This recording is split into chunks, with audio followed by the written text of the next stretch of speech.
Bonjour à tous. Avant d'entrer dans le détail des résultats, comme toujours, la méthodologie que nous avons utilisée pour réaliser cette enquête, c'est une méthodologie extrêmement classique. Nous avons interrogé le fameux échantillon national représentatif. 1004 Français âgés de 18 ans et plus ont été interrogés par questionnaire auto-administré en ligne la semaine dernière, du 5 au 6 octobre, donc des chiffres extrêmement récents et une méthodologie éprouvée. Alors, la première question que nous avons posée est la suivante. Afin que les enseignes marques vous proposent des offres personnalisées, donc on donne une contrepartie, seriez-vous prêt ou non à partager davantage, puisque nous savons qu'ils le font déjà, partager davantage chacune de vos informations personnelles suivantes. Alors, premier élément de réponse, nous avons testé 15 types de données personnelles, 4 recueille un score majoritaire. Lesquels la composition de votre foyer, 57% des Français seraient prêts à partager davantage cette information pour obtenir des offres personnalisées en retour. Au même niveau, les préférences d'achat, style, provenance des produits, goût, etc. Un tout petit peu en dessous, 55%, les loisirs, hobbies, sorties, et évidemment c'est un élément important pour la personnalisation des offres, moins dans certains secteurs, la taille, le poids, 51%. Ça, ce sont les 4 types de données pour lesquelles qu'une majorité de Français serait prêt à partager pour obtenir en contrepartie de la part des enseignes et des marques des offres personnalisées. En dessous, on trouve des éléments qui sont proches de la majorité. 48% pour les restrictions alimentaires, par exemple. On trouve aussi tout ce qui concerne les programmes de fidélité, l'historique des programmes de fidélité, 48%. Autre type d'historique, l'historique des achats, avec là une plus grande propension des Français à partager l'historique de leurs achats en magasin qu'en ligne, 47 contre 42%. Sous la barre des 40%, la géolocalisation, avec une plus grande réticence des Français à partager ces informations. Les interactions avec les centres d'appel et les services consommateurs, 36% seulement. Et puis, on a un autre élément plutôt en bas de tableau qui concerne le comportement sur Internet. L'historique des sites web visités, 35%.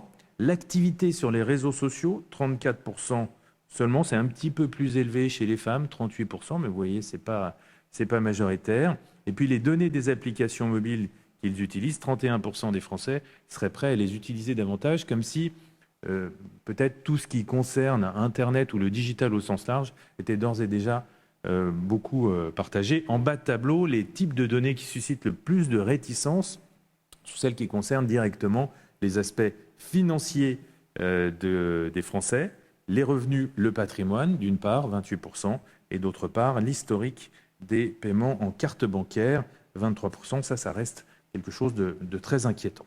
Si je regarde très rapidement le détail des catégories, je ne vais pas tout détailler évidemment, le tableau est très riche, j'observe 2 choses. D'abord, les 18-24 ans, vous voyez, systématiquement, sont davantage prêts que les autres générations à partager ce type de données. En d'autres termes, pour cette génération-là, pour les 18-24 ans, dans une moindre mesure pour les 25-34, le partage des données personnelles n'est pas un sujet. Vous le voyez, les écarts sont extrêmement forts. 69, par exemple, je reprends la première ligne, composition du foyer, 69%, c'est 12 points de plus que la majorité des Français, et c'est 22 points de plus que les plus de 65 ans. Donc cette génération-là, les plus jeunes, vraiment très familiarisés avec l'idée de partager ces données personnelles en contrepartie d'obtenir des offres personnalisées. Le deuxième élément, c'est le clivage selon les catégories sociales, avec les catégories populaires, les employés, les ouvriers, qui sont davantage prêtes à partager leurs données personnelles que les catégories socio-professionnelles dites supérieures, les cadres, les professions intermédiaires. Peut-être parce que, à travers ces offres personnalisées, elles espèrent aussi des offres qui soient plus précises en termes de pouvoir d'achat qui leur permettent de mieux défendre leur pouvoir d'achat. Là, vous le voyez, on a des écarts qui sont très marqués. Par exemple, sur l'historique des achats en magasin, il y a 13 points d'écart. 60% des catégories populaires seraient prêts à partager cette donnée, c'est seulement 47% chez les catégories sociales dites supérieures. Donc voilà pour cette première question qui est vraiment le tableau général. Entrons maintenant un petit peu plus dans le détail à travers les leviers qui pourraient inciter les Français à partager davantage d'informations personnelles avec ces enseignes.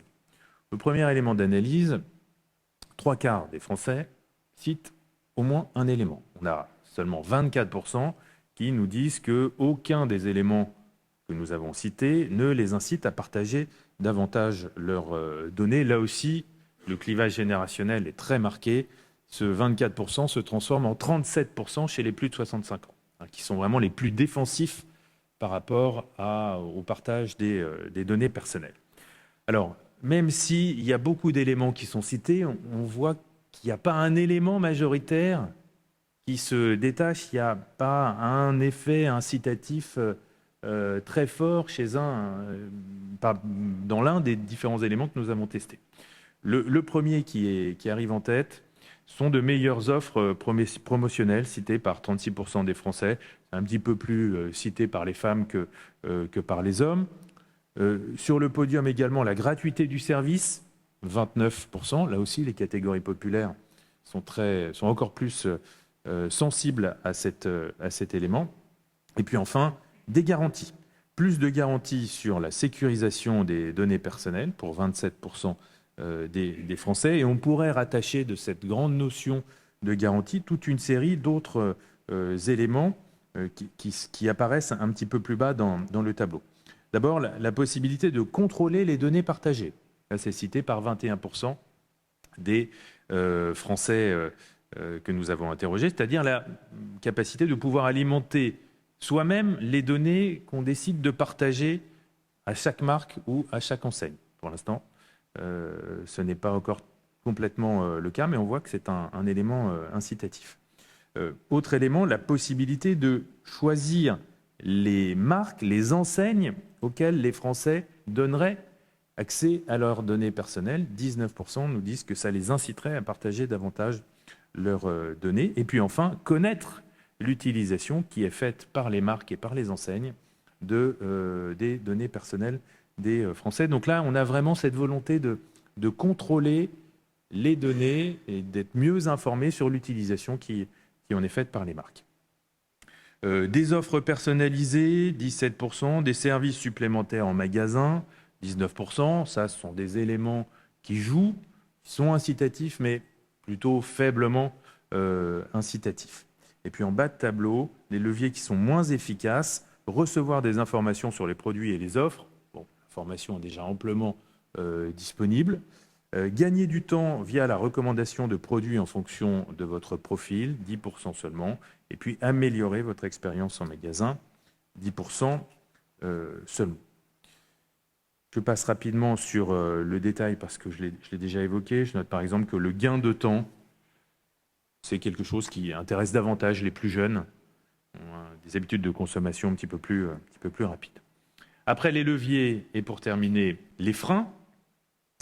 Les éléments qui pourraient freiner les Français à partager davantage d'informations personnelles avec des enseignes ou des marques. Et là, vous voyez, les freins sont beaucoup plus constitués que les leviers incitatifs, puisque 95% des Français citent au moins un élément.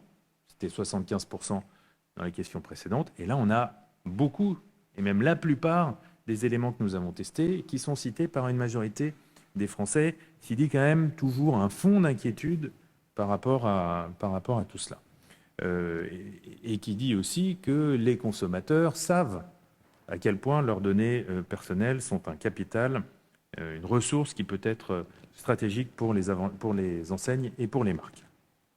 Les deux premières craintes concernent les données personnelles elles-mêmes. La première, 64%, la revente des données personnelles, c'est-à-dire la perte de traçabilité de ces données et un enrichissement indu, en tout cas au détriment de celui qui diffuse, qui acceptent la diffusion de ces données personnelles. C'est cité par 64% des Français. C'est un frein qui monte même à 80% chez les personnes les plus âgées, les plus de 65 ans. Le deuxième élément concerne lui aussi les données personnelles, c'est la crainte du vol, qui est citée par 60% des Français. Les sollicitations commerciales trop fréquentes, ça aussi, c'est une crainte importante qui freine le partage des données, qui est citée par 57% des Français. L'utilisation des données par d'autres utilisateurs, par des assureurs, par des employeurs, ou l'utilisation des données à d'autres fins que les offres et services personnalisés, c'est-à-dire un détournement de l'objectif de diffusion des données personnelles. Ça aussi, ce sont des obstacles importants au partage des données. Et puis enfin, alors ce n'est pas majoritaire, mais c'est tout de même très, très important, la perte de contrôle total. Le fait que toutes les enseignes ou marques puissent avoir accès à vos données personnelles, ça c'est un élément qui inquiète 47% des Français. Et quand je regarde dans le détail des résultats, ce que j'observe, c'est un peu ce qu'on a vu sur toutes les questions précédentes. Les plus jeunes sont les moins inquiets. Regardez par exemple la revente des données personnelles, 45%, c'est 20 points de moins que l'ensemble des Français. Même chose pour la crainte du vol ou même chose pour des sollicitations commerciales trop fréquentes. À l'inverse, sur l'ensemble des items que nous avons testés, les consommateurs les plus âgés sont ceux qui expriment le plus de crainte. Voilà ce qu'on pouvait dire pour les principaux éléments de cette enquête. Merci Frédéric.